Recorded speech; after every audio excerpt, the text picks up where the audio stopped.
Hi, I am back with more comic reviews, and I'm a little late here. I'm a little behind on my comics, so I'm trying to keep up as much as I can. Here we go. We have issue 1, it's a one-shot, of Batman, The Return, by Grant Morrison and David Finch doing the art. The two teams getting together. Of course, David Finch will be doing the new Batman, The Dark Knight series. Now, what's going on here? Now, this is a good case of a comic being much better than I expected it would be. I actually thought this was going to be an epilogue on the whole Batman returning kind of craziness that's been going on for the longest time. But no, this is actually a prologue. We've junked that shit. We're moving on. This is prologue to the new status quo, so to speak. And right off the bat, there's some references to Frank Miller's Year One, which is great, because, you know, there has been that tendency to feel like Grant Morrison's trying to bury a lot of what Frank Miller did with the book, which it's nice to know that he hasn't done that, and that he wants to make it all work together. And it's a great, satisfying way to see the beginning of the issue. Now, it's called the sort of the evil group that seems to be. It's going to be like popping up in the current series called Leviathan or something like that. Batman's trying to save a kid from a some crazed guy who had kidnapped this sheik's son. And once he returns him to the sheik, he tells him that I know what you're up to with this group, the Leviathan. So the sheik goes, well, you know, okay, whatever. Anyway, we cut back to the Batcave, and we're seeing a group. Batman's having a staff meeting where we got Dick Grayson, we got Damian, we got Tim Drake's Red Robin, Alfred, Barbara Gordon's there, as well as Stephanie Brown, the former spoiler, now soon to be someday former Batgirl. You don't have that job forever, and he's basically telling him what's what, and it's a good. Now, some people might be wanting to skip this because they think, oh well, we don't need it. No, I feel like since Morrison usually moves so fast in what he does, it's a nice, good grounding issue to have. So we could go, okay, this is the kind of parameters we got for this new series. It's good to kind of just sit back and go, okay, this is what we're doing. So thank you, Grant Morrison. This is actually very good. I enjoyed this quite a bit. I'm going to give this 5 round chips. Now, The Return of Bruce Wayne, issue 6. I didn't get a chance to review this earlier. Now, this is a Grant Morrison and Lee Garbett. Now, this actually is a case of a conclusion not being too satisfying. Now, it had been kind of building up over the previous 5 issues of the mystery and the intrigue of Bruce Wayne coming back, and how everything's going to fit together, all the puzzle pieces. And that was exciting, but now he's already returned in Batman and Robin issue 16, so this is kind of like closing the barn door after the cows have left. So, I don't know. This should have came out, they came out 1 week after the other. It's not like there was this huge discrepancy on the lateness that, oh, well, we got to do what we can. They could have held the other issue back. This almost feels like it's just filling the blanks, and I don't know, it's not as satisfying. Overall, the series is very good. If you're buying these, I definitely would have, if you had your chance to read this before Batman and Robin 16, do it. This would be a lot more exciting. Otherwise, it's like, it's a thumber. You thumb through it, go, okay, done. I'm going to give it 3 ramp chips. Overall, I'm going to give the series 4 ramp chips. Mostly very satisfying. Well done. Alright. Now, we go to Red Robin, yum, issue 17. Now, I don't normally buy Red Robin, but thanks to Captain Logan's Geekvolution comic book reviews, I discovered that Cassandra Cain shows up in this issue for the first time since she ditched the Batgirl costume. So I was like, yeah, I'm going to buy this. Now, you may remember, well, maybe you don't remember, my first review of the first issue of Red Robin. I was very underwhelmed by it. I didn't really particularly think of it. We have a great character, nice costume, pretty good premise, but I thought the story and the art were rather lacking. So Now we have a new team. It's Fabian Nacita and Marcus too. And what we have on the cover is this blurb, "Call it a bad romance." Thumbs up to you guys for referencing Lady Gaga on your macho superhero comic book. And you think, okay, that's been done before.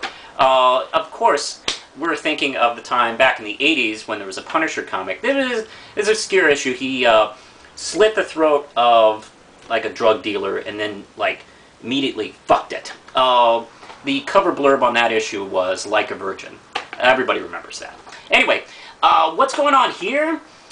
It starts out... Actually, the plot, unfortunately, doesn't involve, really, Cassandra. She's at the beginning. Tim goes back and finds her in Hong Kong fighting crime in this neat little costume, rather similar to a costume she's worn here and there during the Batgirl run, and offers her the job back. So I guess he's thinking, screw Stephanie, you could be Batgirl. Or, hey, there's two Batmen, why not two Batgirls? No, that would be silly. Anyway, she tells him that she's really not that interested, although she takes the costume with her. Thank you, Fabian. It's great seeing her back. This gives me a lot of hope for the future. I don't know. And I like Fabian Nacita a lot, so Batgirl or Cassandra Cain, whatever series by Fabian would be nice. And it's funny, Tim in the issue goes, it doesn't matter, just call yourself anything. You're back. We welcome you back. And that's a great scene, it's a great moment. The issue actually involves him and Lynx, where he's freeing her from captivity. It's just obviously an ongoing plot that's been going on in the series. I haven't been reading, so I'm not too familiar with it. But essentially, he's setting up Tim with kind of his own Catwoman, who is sort of, got one foot in against the law and one foot, with the law, and he's like helping her and stuff like that. And I don't know. I mean, it may seem a little repetitive. Maybe if she wasn't a cat kind of character, it maybe seem a little more original. But it's not too bad. Anyway, he lets her go, and it's a really sweet scene. It's really well written, and also the end. Dick has another reunion with Batman in his all-new movie costume. So, pretty good. I like this a lot, actually. I'm going to give this a strong 4 Ram Chips. Enjoyed it overall. If you're a Cassandra Cain fan, you can't miss this issue. And also, not missing an issue, here is the last issue of Madame Xanadu. This is issue 29. Damn, we didn't even make it to 30. Shit! And it's Matt Wagner and Amy Reeder. And this is kind of an epilogue almost. This is the advent of tomorrow. She is training, for the first time ever, apparently, a protege named Charlotte Blackwood. Now, my knowledge of comic book history is pretty good, so I don't remember Charlotte Blackwood, if she's a character that's been out there, or maybe she's debuting here. Not too sure. You may want to answer that. But here she is. She's training her. And this looks like, the late 60s? Early 70s or something like that? We're close to the beginning. And she's giving her the layout of what it's like to be sort of, a truth seer, fortune teller, or witch, or whatever the... all of the above. There's also some nice moments where you get to see Betty Reynolds from the Fallen House of Cards series, and basically letting her know what's been going on. And also the Phantom Stranger from the first story arc returns, letting her know that, hey, the time of the superheroes is finally upon us. Do you want to join? And she tells him, no, go screw yourself. So, excellent little story. Not a good first issue for you to pick up. Maybe you should go back and pick up issue 1. There's only 29 of these, so I definitely recommend it. Maybe I'll do a Madame Xanadu video or something like that in the future. Very nice.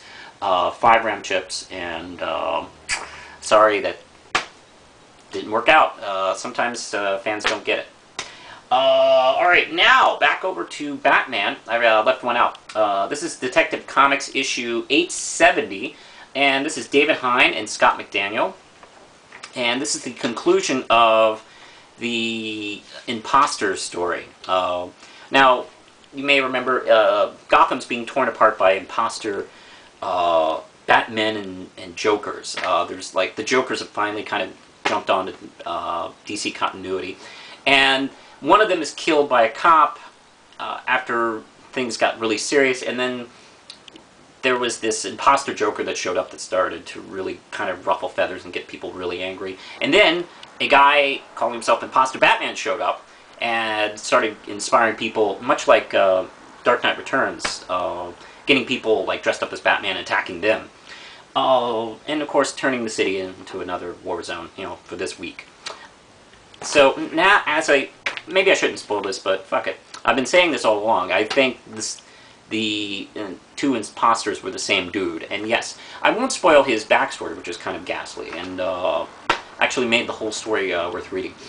He actually reminds me, this is kind of weird, the Prince soundtrack for Batman '89.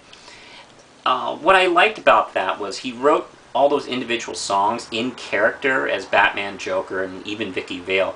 For a guy who's a woman beater, he really does know how to emphasize with women.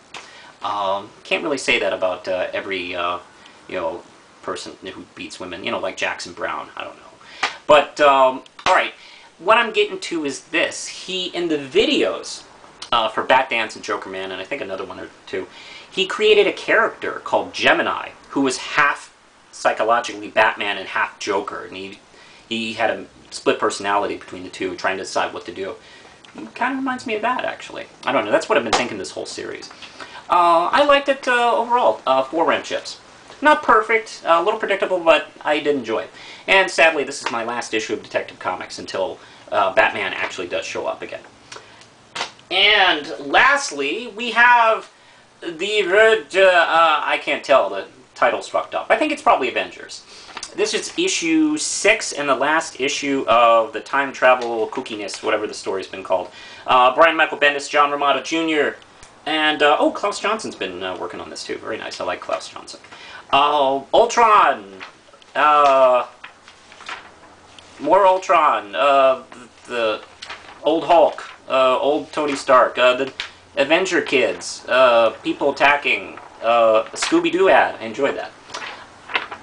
I'm not a big fan of these stories where reality and time and parallel universes run amok, and people just start showing up who are basically mishmash of characters we're already familiar with, and they attack and then they disappear, and I don't know.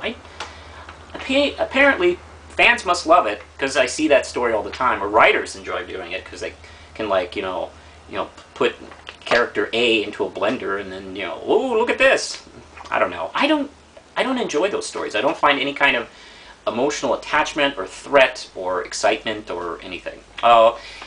This is, well, technically done, as usual, because it's Brian Michael Bendis, but I don't know. Not my thing. I'm going to give it 3 ram chips for the hell of it. Now, that'll be it, and don't forget to check out the links on the bottom where you can order Red Knight, Caprice, and even Strange Universe. Until then, push the button, Lindsay.